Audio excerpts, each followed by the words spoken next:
Hola, hola, bienvenidos al show de la Octava Sports a través de Radio Red 1110 de AM. Frecuencia deportiva en Guadalajara, Jalisco en el 1340 de amplitud modulada. La J Mexicana 970 AM en Ciudad Juárez. ABC Deportes 92.1 y 660 AM. También en todas las plataformas de audio digitales en formato de podcast. ¡Arrancamos! Porque el Toluca sigue imparable. Los Diablos Rojos están en las semifinales de la Conca Champions tras tremendo resultado ante el Galaxy. Analizaremos todo lo que está haciendo el Club Escarlata, que quiere el tricampeonato de la Liga MX, pero también un torneo importante internacional. Aquí comenzamos con el show de la Octava Sports. La fantasmagórica. Amigos de la Octava, con el gusto de saludarles. Pues América, ¿qué les digo? Si pensaban que habían empezado mal las semanas, pues les tengo noticias. El fin de semana se les aparecerá el diablo. Sí, y los antis, como veas, están felices. No sé si festejan más los fracasos de la América que los títulos de Chivas. Bueno, sí se festeja más seguido los fracasos de la América, porque los títulos de Chivas son muy de vez en cuando, lamentablemente. Y bueno, pues los fanáticos de las Águilas nos decían que este equipo de la América de Jardiné era un equipo de época, casi europeos, listos para conquistar el mundo. Y pues en la Conca Champions, que era una tarea pendiente, pues regresaron con el rabo entre las patas. Sí, señalaron la boca hablando de que querían el Mundial de Clubes y la internacionalización. Y ahora pues lo único que tienen es una cita con el psicólogo para que traten de entender qué les pasó. Y lo peor es que enfrentan a este Toluca que en la Conca Champions no pasó caminando a semifinales. No fue una eliminación, fue un interescuadras con boleto pagado. Y este Toluca, que puede y aspira al tricampeonato, pero que quiere la Conca Champions, se enfrenta a este América que está sin cabeza, que bosteza, ¿sí?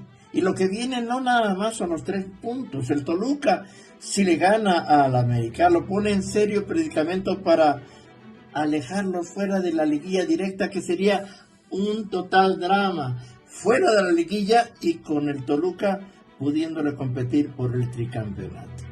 ¿Sí? Es el momento más difícil del América. Un equipo herido, confundido, con un plumaje desplumado, por así decirlo. En cambio el Toluca de Mohamed viene enfiladito, ya hasta reapareció Marcel Ruiz. Sí, el diablo se mete a su casa con un tridente y con hambre de gol. ¿Ustedes creen en un exorcismo? Yo lo veo difícil. ¿Tendrán la personalidad para sobreponerse?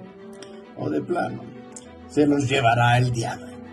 De eso y más hablaremos aquí en la Octava. Comenzamos.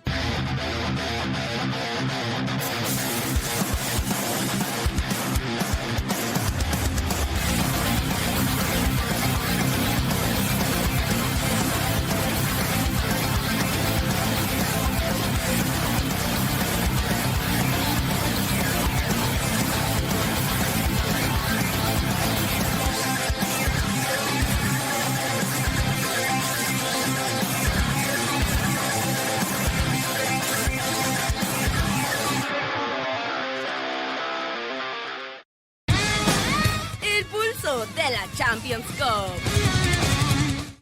Bueno, todavía falta para la liguilla de México. Acá estamos en instancia más decisiva. Así que cuando llegue el momento veremos. Nosotros estamos prácticamente calificados de la liguilla y calificados a semifinales. Así que cada partido lo vamos a planificar en su momento. Pero seguimos confiando en todo el plantel que tenemos y esperemos llegar lo más lejos posible en las 2 competiciones. nosotros la obligación la tenemos por nosotros, no por nadie más.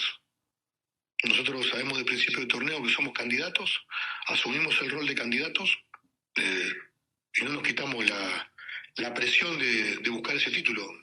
Así que de principio de torneo dijimos que era el objetivo principal que teníamos y bueno, ahora estamos a 2 pasos. Así que a seguir trabajando, ahora a descansar, que el sábado tenemos un partido muy, muy fuerte con América. El pulso de la Champions Cup. Oli, oli, oli, oli, qué gusto saludarlos, amigos. Aquí andamos en el show de la Octava Sports. Miguel Ángel Luis Castillo, Nacho el Fantasma Suárez, Carlos Ponce de León, su servidor Enrique Beas. Hoy un programa cargado de mucha información, pero pues yo no veo el fondo ahora sí de una editorial que quedó mucho a deber. Una editorial lamentable, la verdad, la del día de hoy, de la de Nacho el Fantasma Suárez. Habiendo tantos temas informativos y se fue a la fácil, ¿no? Pitorrearse al Guadalajara, hablar de no sé qué, ¿no? Cuando la pregunta es directa, Carlos Ponce de León, ¿no? Al final del día, todo parece indicar que si la lógica no falla, el tener los partidos de vuelta entre el Volcán y el Nemesio 10, vamos a tener la réplica de la final de la Liga MX ahora en CONCACAF, ¿no? Para buscar un boleto para la Intercontinental y para el Mundial de Clubes para Tigres y para Toluca. No entiendo hoy, Nacho tuvo la gran oportunidad de hacer una editorial histórica y terminó entregando y regalando el programa. Pero bueno, qué gusto saludarte, mi Charlie. ¿Cómo estás? ¿Cómo estás, Enrique? Mi querido Nacho, saludo tu editorial y a mí sí me gustó, y mi querido doctor Castillo. Lo que pasa es, Enrique, es que el problema de dialogar contigo en temas de Chivas tiene que ver con tu forofismo. Pues es que hoy no era de Chivas, pero pues se sacó. sí, Hoy era tema de Chivas. Bien. ¿Y quién lo puso? Nacho. Por eso, Nacho, cada vez que te tocan. Yo que festejas más los fracasos festejas más los fracasos de la América que los títulos de Chivas, porque lo entiendo, pues es más seguido. Sí. Oye, por cierto, Luis, mañana estamos invitados en el espacio de nuestros amigos de Caliente, ¿eh? Gracias a la banda de Caliente.mx, bienvenidos al juego. Porque aparte está al ladito de donde va a ser lo de Los Ángeles Azules.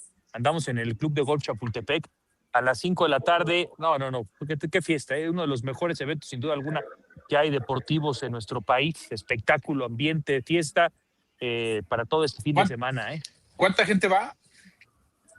El día de hoy, aproximadamente unas 6,000 personas, pero sí ha habido hasta 8,000, 9,000 personas el récord de eso. El fin de semana se espera el fin de semana se espera una gran afluencia, ¿no? Ayer fue el ProAm. ¿No? Nada más no vayas a gritar gol cuando vayan a hacer un pot o un verde o algo así. Oigan, a mí me gustaría, antes de entrar por acá, ahí en el Leap Golf. Ya mañana damos el tour ahí. Aquí hay unos caramelos. Hay que aprovechar que hay un personaje hoy con nosotros en esta mesa virtual. Hoy ha fallecido Alejandro Murillo Azcárraga, ¿no? Y lo decíamos, fue presidente de facto de la Federación Mexicana de Fútbol. Sin serlo, fue el mandón del fútbol mexicano en la década de los 90. Fue dueño de la selección mexicana en su momento. Abiertamente él controlaba la selección. Tú te acreditabas con su empresa como reportero, no en la Federación Mexicana de Fútbol. Te entregaba a su empresa la acreditación para entrar a la Azteca. Él generaba la señal y la dividía. E iba ya embarazada la señal de televisión para Azteca y Televisa cuando estaba lanzando Pegaso. No sé, un hombre controversial y polémico. El centro de alto rendimiento era de Pegaso y después se lo da a la Federación como pago por aquella vez que evitó que descendiera el Atlante. Esto también, que digo hoy y que es tan normal decir que la selección era del CAR, lo construyó Murillo Azcárraga. Pero también hay que reconocer que en una época muy oscura del fútbol mexicano, ¿no? ¿O no? Pero, pues, a ver, no, sí, hay que juzgar. Pero eso es otra cosa, como son. No. Porque normalmente hablamos, yo también quiero poner terminemos de decir los logros y luego vamos con la otra parte. Es que al decir presidente de facto y dueño del fútbol mexicano, sí era el dueño, ¿no? O sea, aquella famosa frase que le dijo a Carlos Salinas de Gortari: ven a la selección mexicana y le hago campeón del mundo, y le quitaron el poder a Maurer y a Cuico Ibarra, ¿no?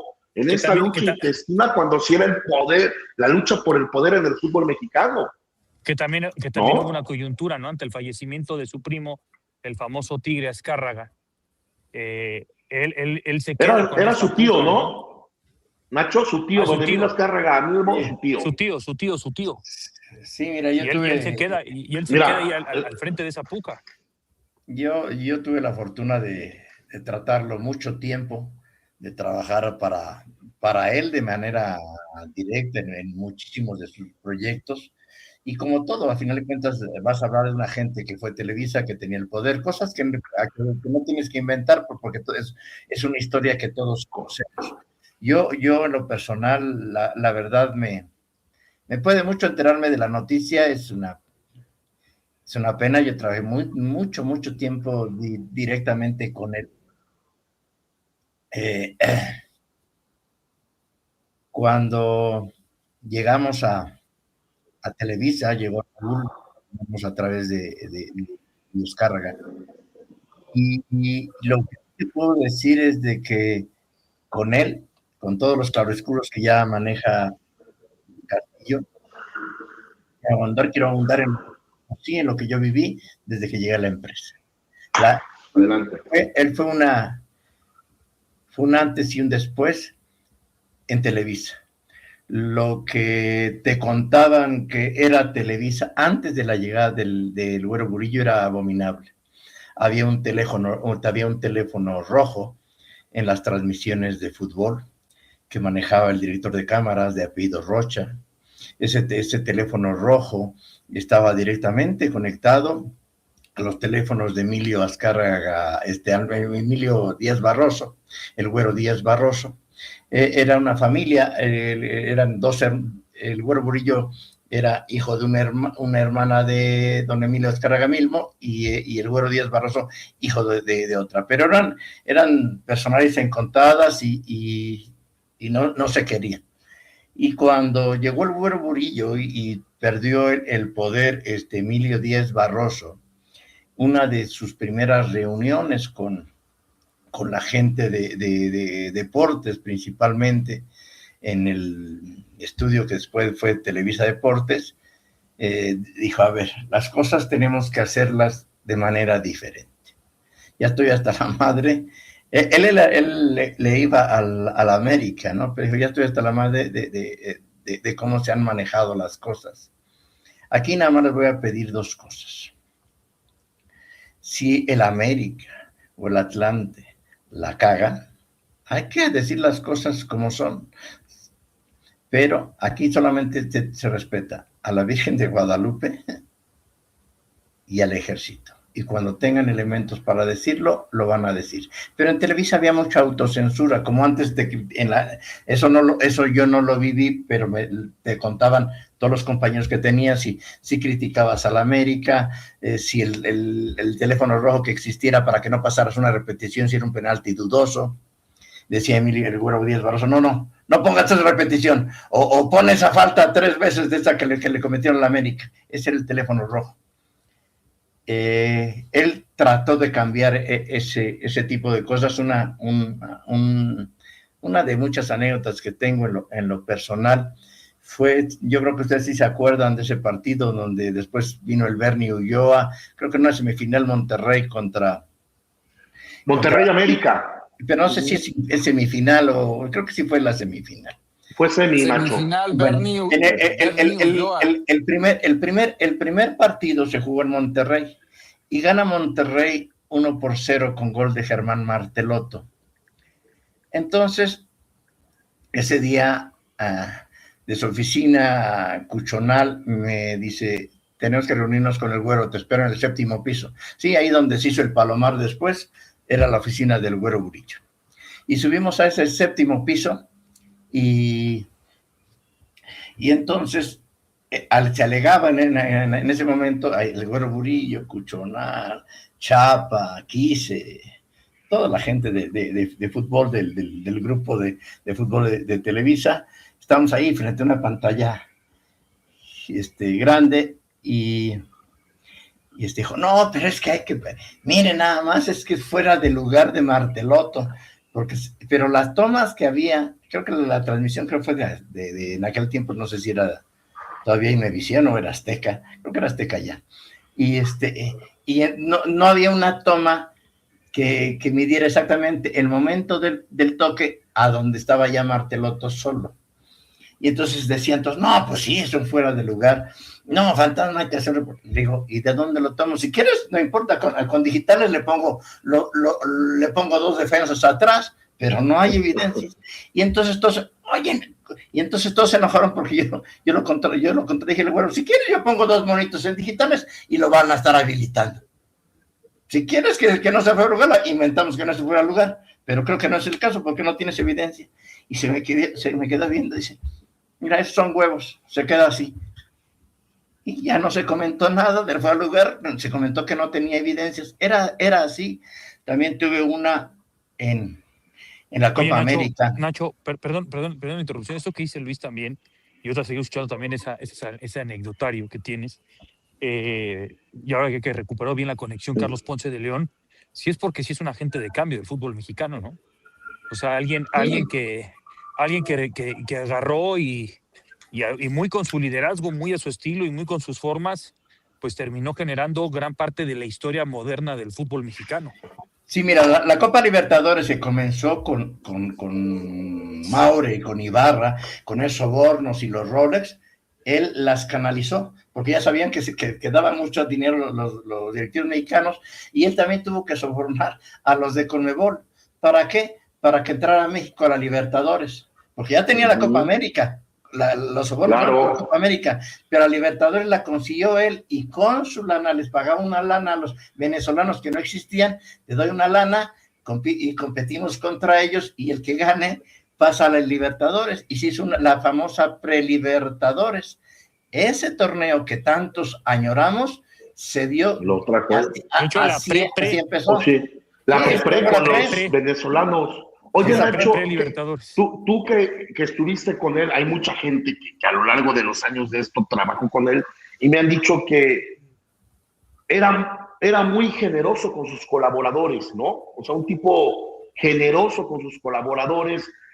Me cuentan la historia en Marte, cuando él tuvo al Marte en Morelos, ganaron el ascenso de segunda a primera A, y se voltea y le pregunta al presidente del equipo, gente de confianza, el que trabajó con Mike Torres, que lo conoces bien, Nacho, ¿no?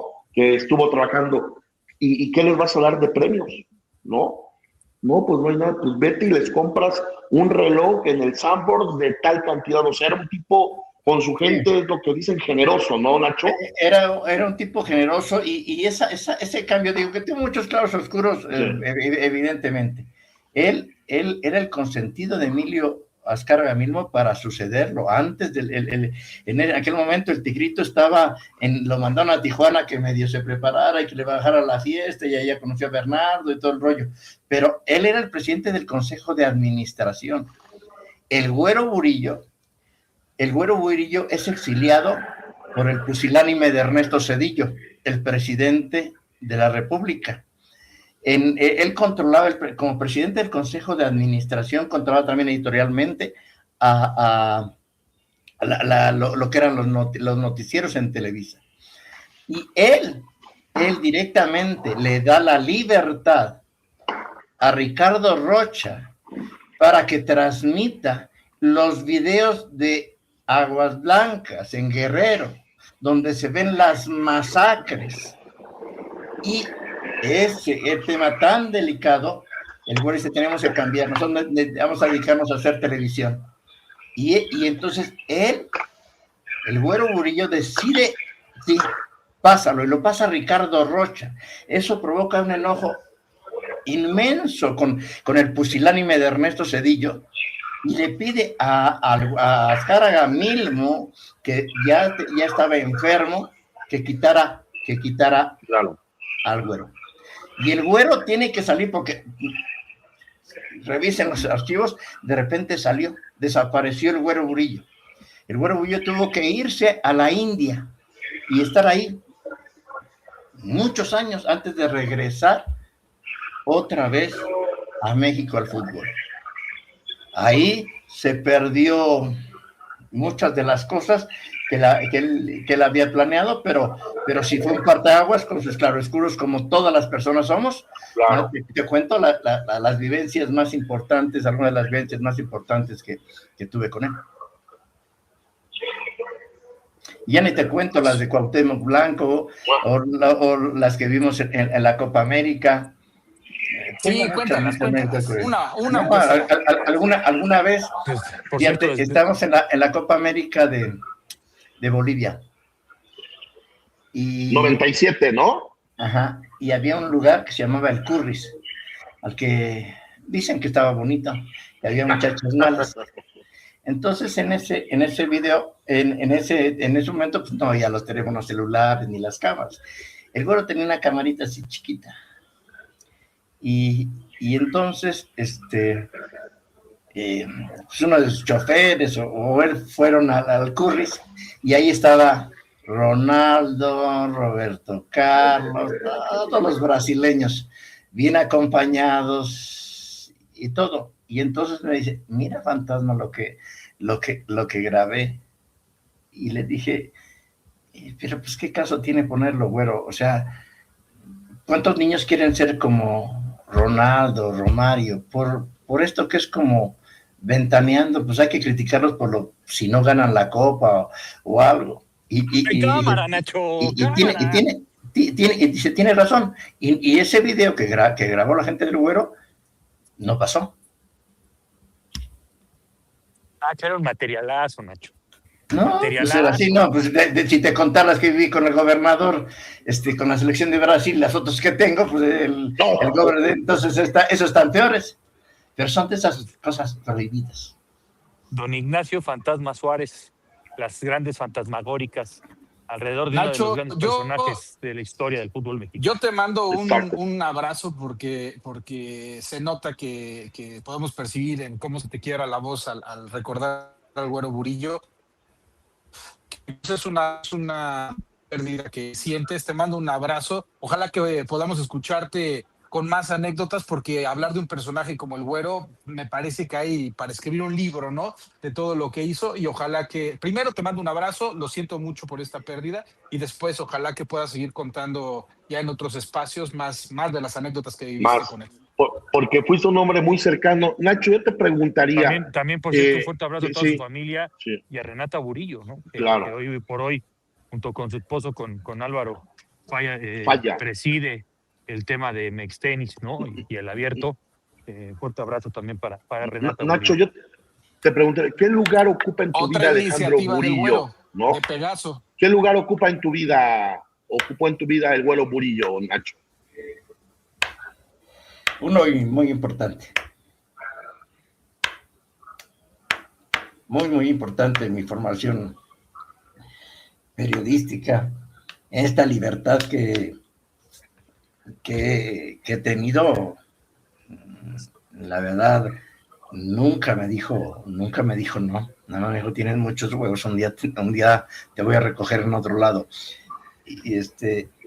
Pero era un defensor de eso, con muchos claroscuros como todos. O sea, es que Televisa, claro, ¿sí? Dueños de todo, pero a final de cuentas era más fácil no darle continuidad a lo de Maurer. Y le dio continuidad la Copa América. Oye, Nacho, yo le preguntaría una, y perdón, nada más deja preguntarle una que tiene que, porque lo conoce bien. ¿Le hizo más bien que daño al fútbol mexicano el señor Burillo, Nacho? Sí, mucho.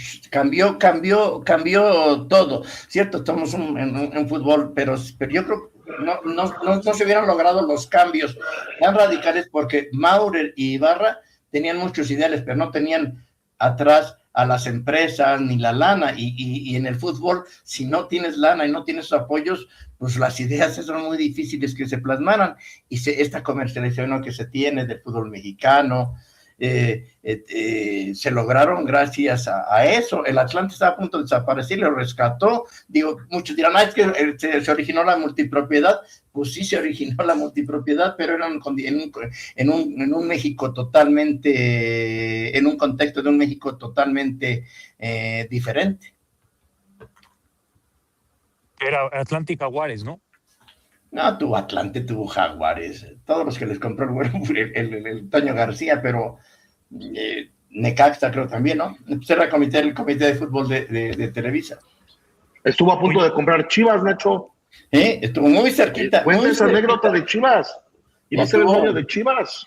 Cuando cuando él se desvincula de Televisa, porque ahí todos pensaban que el Güero Burillo iba a ser el que se iba a quedar de dueño de Televisa por el poder. Él tenía la liquidez, y es cuando llegan los llamados Cuatro Fantásticos, Emilio Azcárraga,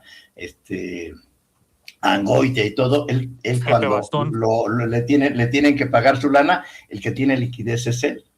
Y él va por Chivas, dice, pues si tienen, estos ya tienen acá, pues yo armo mi televisora también, porque en una parte de la indemnización, en esa negociación, era que le daban un canal. No sabían si él, que dicen, a mí denme el 5, no me vais a dar el 4 y el 9, o sea, yo quiero darme nomás el 5, y estaba en esa, pero entonces iba a ser un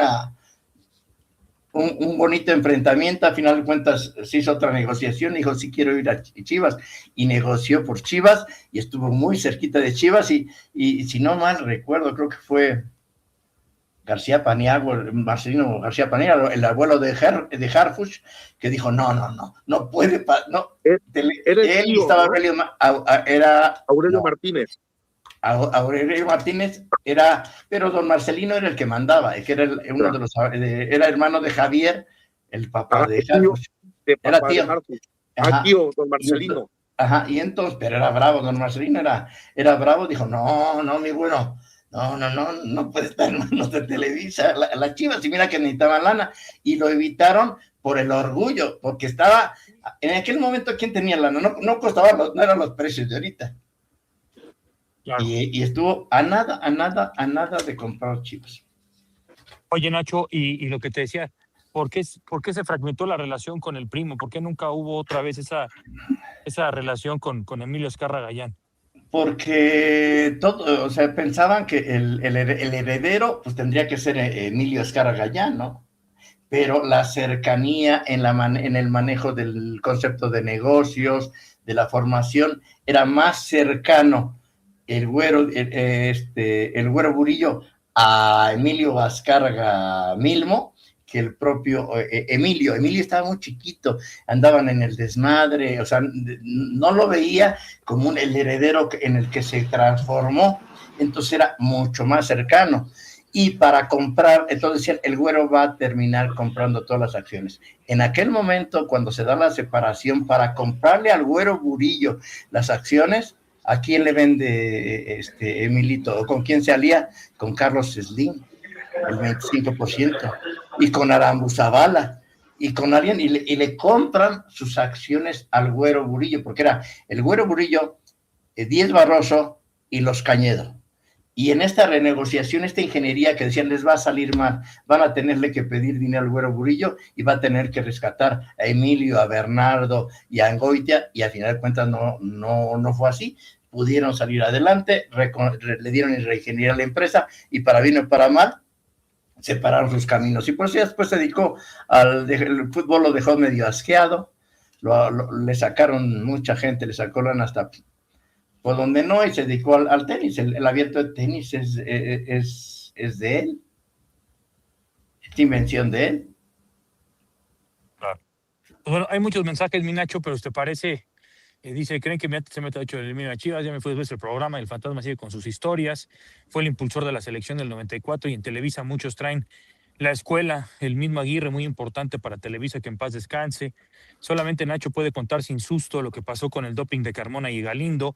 Solo a él le creo aquello que se sabe de los corredores de la vieja federación. Oportunidad histórica imperdible para Toluca, ser un verdadero equipo de época, igualando el tricampeonato y ganador de CONCACAF. De haber presión mediática para renovar la narrativa. El impresentable lamepelotas. Bueno, aquí hay varios mensajes de Vergara. Fue el que evitó con sus sobornos a que Azcárraga se dañaran de las chillas hermanas, un héroe Vergara que evitara que las chillas fueran hermanitas de América.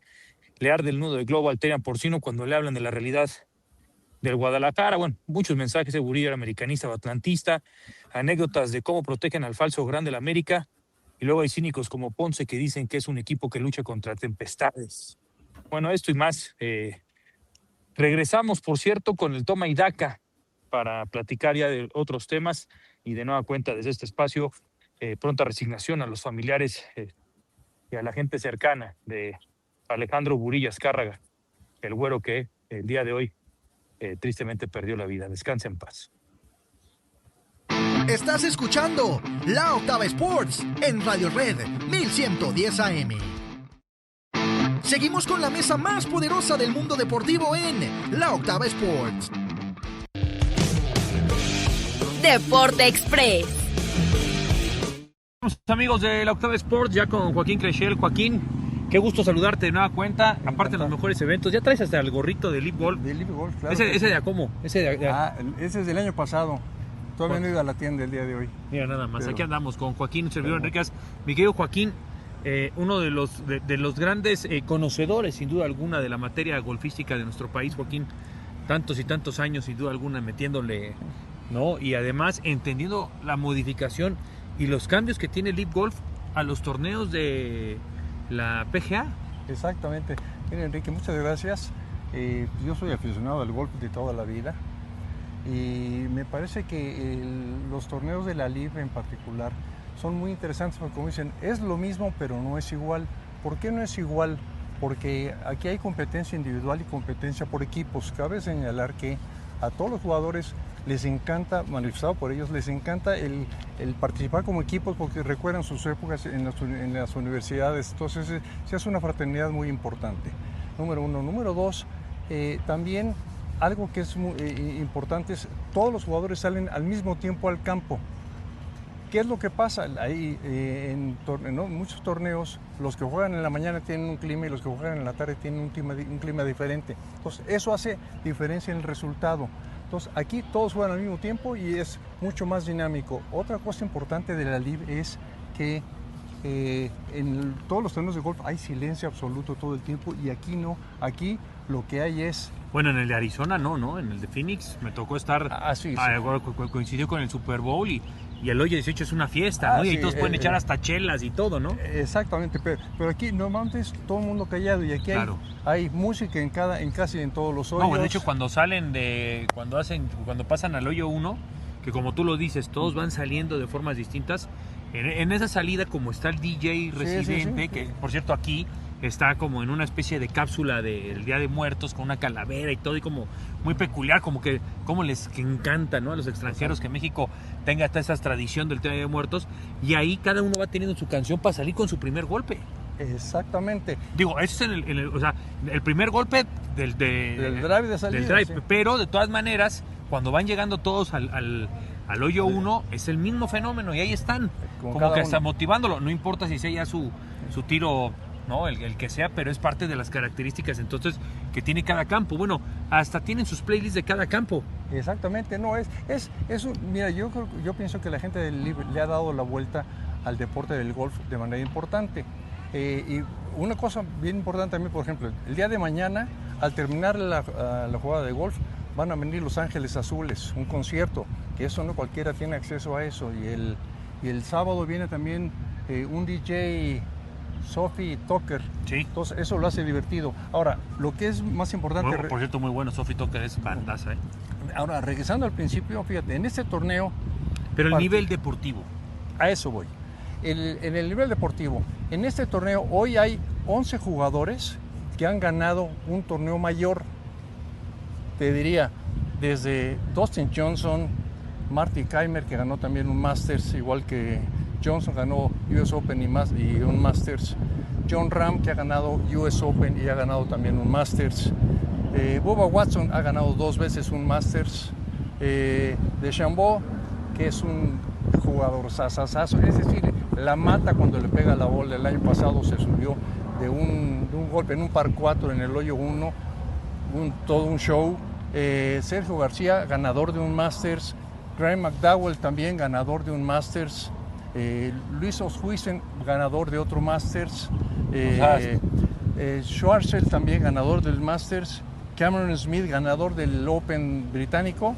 Y Stenson, que también ganó el Open británico. Entonces, el nivel de juego es muy, muy alto, y además aquí hay una cosa bien interesante, que es yo lo califico como el equivalente a una segunda división.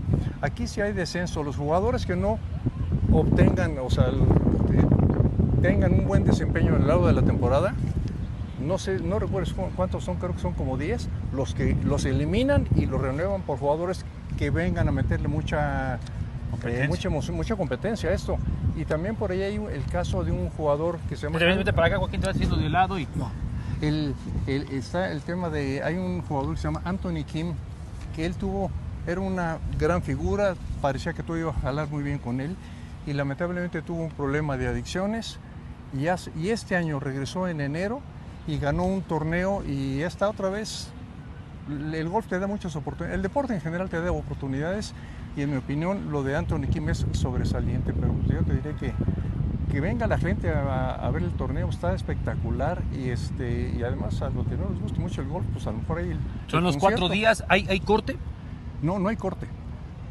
Son 3 equipos, cada equipo con 4 jugadores y no hay corte. Juegan todos todo el tiempo, y antes, hace un par de años, nada más contaban, te voy a meter 3 tarjetas de los 4 jugadores unos días, y ahora los 4 días cuentan las 4 tarjetas. Y algo importante es por qué pasaron a rondas de 4 días en lugar de solo 3 días, porque la Official World Golf Ranking, o sea, el ranking mundial de golf, les exigía, decía, oye, ¿cómo te voy a rankear si juegas torneos de 3 días? Y ahora juegan ya también 4 días, entonces eso ya los van a meter al ranking mundial. Entonces creo que está bastante bien, la verdad, y es un torneazo, y además con la presencia de los mexicanos, de Abraham Ancer y de Carlos Ortiz, que junto con Joaquín Niemann, que es un jugadorazo también, y con Sebastián Muñoz, representan el equipo Torque, y ahora son como anfitriones por ser el torneo en México, ¿no? Qué locura. Así que ya mañana platicamos las otras sedes de Elite Golf, y además de cómo arrancó la actividad del día de hoy, que está en trámite justamente en estos momentos, mi querido Joaquín. Gracias. No, pues encantado. Ahí Gracias. Está. Vamos a una pausa, continuamos con más aquí en el show de la Octava Sports. Estás escuchando La Octava Sports en Radio Red 1110 AM. Seguimos con la mesa más poderosa del mundo deportivo en La Octava Sports. La octava entrada. Hola, ¿cómo están, amigos? Qué placer saludarlos. Jesús May de este lado para platicar acerca de lo que está sucediendo en las grandes ligas, porque vaya que hay temas pues que han generado mucha controversia en la Major League Baseball, y ahora hay que platicar el caso de Jarren Duran, quien desafortunadamente se involucró en un problema, en una fuerte controversia, y ya está siendo investigado por parte de la Major League Baseball y también por parte de los Minnesota Twins. ¿Qué fue lo que sucedió con este beisbolista estadounidense, que por supuesto también tiene la nacionalidad mexicana? Pues Jarren Duran, que es una de las grandes estrellas de los Red Sox de Boston, tuvo pues un alternado el pasado martes con uno de los aficionados durante la quinta entrada en la derrota que tuvo su equipo, la novena de Boston, de manera contundente, 6-0 ante los Minnesota Twins en el Target Field. Pues en este compromiso, esta situación pues se dio un momento que puede meter ya en problemas fuertes a Durán, debido a que el beisbolista está siendo investigado por los Twins y ya también por las grandes ligas, después de que fue puesto fuera con un out después de un rodado en la segunda base, en lo que fue su segundo turno al bat de este enfrentamiento. Realizó un gesto que parece explícito hacia uno de los aficionados de Minnesota mientras este regresaba al dugout por la línea de la primera base. Esta situación fue captada por las cámaras. Esta situación inmediatamente dio mucho de qué hablar en las redes sociales. Evidentemente muchas cuentas, muchas páginas de béisbol, muchos aficionados comenzaron a retomar esta situación donde se observa a Jarren Duran, que al parecer estaría insultando de manera explícita pues a un aficionado de los Twins en este comportamiento, y ya está siendo investigado por parte de la MLB. Ya también los Minnesota Twins han abierto su propia investigación, y de acuerdo a la resolución que se le dé este caso, pues al beisbolista, que es All-Star de la novena de Boston, pues podría perderse varios partidos por sanción, e incluso también ser acreedor a una fuerte multa económica. Hay que recordar que estas situaciones no se pasan de alto en las grandes ligas, son castigadas, y ahora habrá que esperar qué es lo que pasa con Jarren Duran, porque además cabe resaltar que no es la primera vez que este tipo de cosas suceden con el beisbolista estadounidense.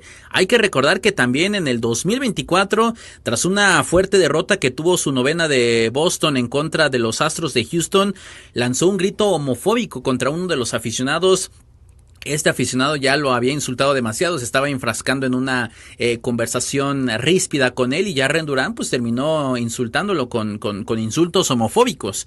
También fue sancionado en su momento, pero ya existe ese antecedente, así que habrá que esperar qué es lo que sucede con Jarren Durán después de esta situación con uno de los aficionados. Mientras que hablamos precisamente de los Astros de Houston, recuerden que aquí en Radio Red 1110 AM somos la casa de la novena de Houston, y este fin de semana tendremos dos partidos muy interesantes. Los Astros estarán jugando el sábado 18 de abril a las 5 de la tarde en contra de los Cardinals.